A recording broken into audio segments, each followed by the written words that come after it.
Morning Press from Cast Iron Brains, a BrainIron.com production.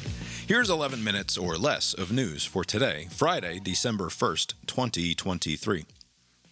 The week-long ceasefire between Israel and Hamas came to a violent end on Friday morning. Shortly before the 7 a.m. deadline, the Israeli Defense Force claimed on Twitter to have just intercepted a projectile fired from Gaza. Israel and Hamas both announced, soon after the 7 a.m. deadline, that Israel had resumed airstrikes in the region. Israeli Prime Minister Benjamin Netanyahu said in a statement, quote, "With the return to fighting, we emphasize, the government of Israel is committed to achieving the war aims, freeing our hostages, eliminating Hamas, and ensuring that Gaza will never again pose a threat to the residents of Israel."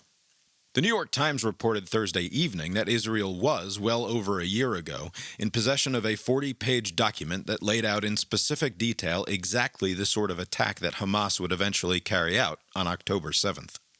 The document was widely circulated among top Israeli military and intelligence officials, but was viewed as aspirational by many top Israelis, who believed such an operation was well beyond Hamas's capabilities.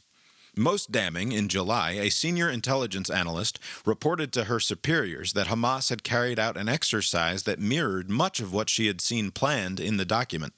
Her concerns were ignored in favor of the narrative that Hamas lacked the capability for such an attack, and dismissed the idea that they could actually carry out such an attack as totally imaginative. The Times claimed that some Israeli officials, quote, privately concede that, had the military taken these warnings seriously and redirected significant reinforcements to the south, where Hamas attacked, Israel could have blunted the attacks or possibly even prevented them, end quote.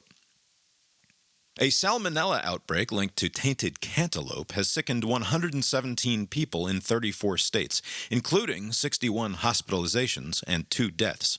In addition to widespread recalls of pre-cut and whole cantaloupe shipped to Kroger, Sprouts Farmers Markets, and Trader Joe's grocery stores throughout the country, the Centers for Disease Control has told consumers to throw away any cantaloupe if they are unsure of its source. This matches long-standing wisdom which has served the morning press well. Melons of unknown or mysterious provenance should always be avoided. At a closed-door Republican lunch at the Capitol on Thursday, Senator Rand Paul performed the Heimlich maneuver on Senator Joni Ernst, who was choking on a piece of as-yet unspecified food. Ernst later posted on Twitter, quote, "Can't help but choke on the woke policies Dems are forcing down our throats. Thanks, Dr. Rand Paul," deciding to take the occasion of a brief brush with the reality of human frailty and her own evanescent mortality to own the libs. If I may be permitted an editorial aside, Rand Paul, who behaved in an approaching heroism fashion in this moment, it must be said, and now must send Ernst a nice note and some money every year from now on, if the Chuck Palahniuk novel Choke is anything to go by, really does seem like the kind of guy who's just waiting around to Heimlich somebody, doesn't he? The first Tesla Cybertrucks were delivered to customers yesterday, the first new model the company has released in nearly 4 years. The electric pickup truck, which Tesla CEO Elon Musk has impenetrably described as, quote, what Blade Runner would have driven, end quote, and looks like something that might have been extruded through the roof of Atlanta's Mercedes-Benz Stadium, will sell at 3 different price points, with the cheapest coming in at just over $60,000, though that model won't be available until 2025, and a Cyber Beast version that will sell for just shy of $100,000. An update on a story the morning press covered yesterday. The Washington Post, in the wake of a humorous and existentially fraught criticism brought to bear by this outlet, no doubt, has issued a correction on their story about the 2-gendered lobster found in Maine. Quote, "Correction. A previous version of this article incorrectly stated that Bowie the lobster has 2 genders rather than 2 sexes. The article has been updated." End quote. For those counting at home, the word sex now appears in the article 4 times. The Post did not clarify that gender is a notion entirely beyond, or perhaps below, the comprehension of the lobster and all crustaceans. Opening at the box office this weekend is Japanese kaiju movie Godzilla Minus One, which will play in 1,000 theaters with English subtitles. The film has received rave reviews, with many critics calling it the best of the franchise's 37 entries. 37 Godzilla movies. Try not to make any more Godzilla movies on your way through the parking lot, Japan. A systematic review and meta-analysis published in British medical journal The BMJ of 126 studies has concluded that, quote, social media use is associated with adverse health risk behaviors in young people, but further high-quality research is needed to establish causality, understand effects on health inequalities, and determine which aspects of social media are most harmful, end quote. The analysis indicated a harmful association between frequent social media use among young people and increased alcohol consumption, drug use, tobacco use, gambling, and antisocial behavior, among other negative outcomes. In sports, the Dallas Cowboys defeated the Seattle Seahawks 41-35 in a game that featured dreadful defense and a penalty on 13% of plays.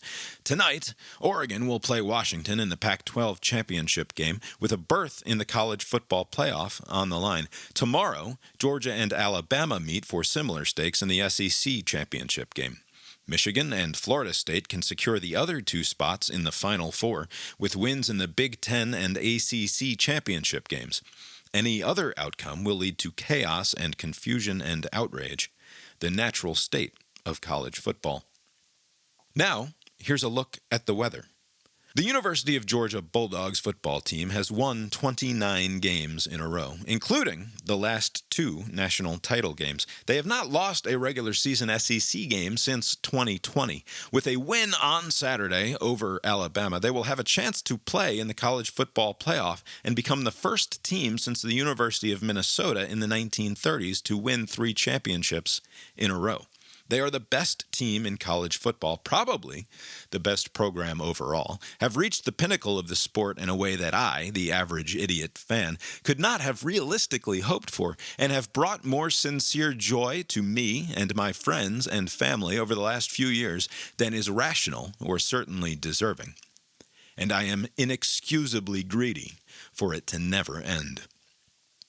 I know that Georgia will one day lose a football game again. I just really don't want it to be tomorrow. Georgia has never beaten Alabama in the SEC championship game. They avenged their 2021 SEC loss with a victory in the playoff, which was nice, but didn't feel truly final. With a win tomorrow, the Bulldogs will have cemented their place as the best in the SEC. The Nick Saban era of dominance will have come to a definitive end. And it would be nice to win 2 more after that, to get the 3rd championship in a row, to close out this era of college football as the unquestioned best, before the playoffs expand and the whole thing starts looking more and more like roulette. But what I really want is for Kirby Smart and the Bulldogs to go to Mercedes-Benz Stadium tomorrow evening and plant their staff in the ground and tell Nick Saban that he shall not pass.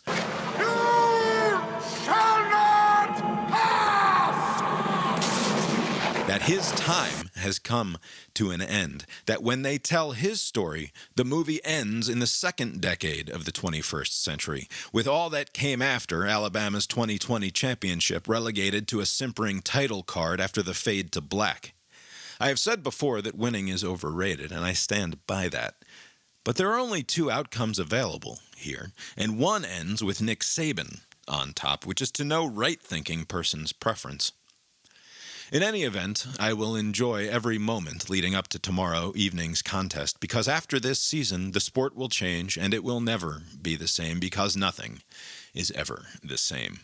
I know this is just how things are, that we get older, that you can never really go home again, that we remember things differently and more romantically through the haze of nostalgia.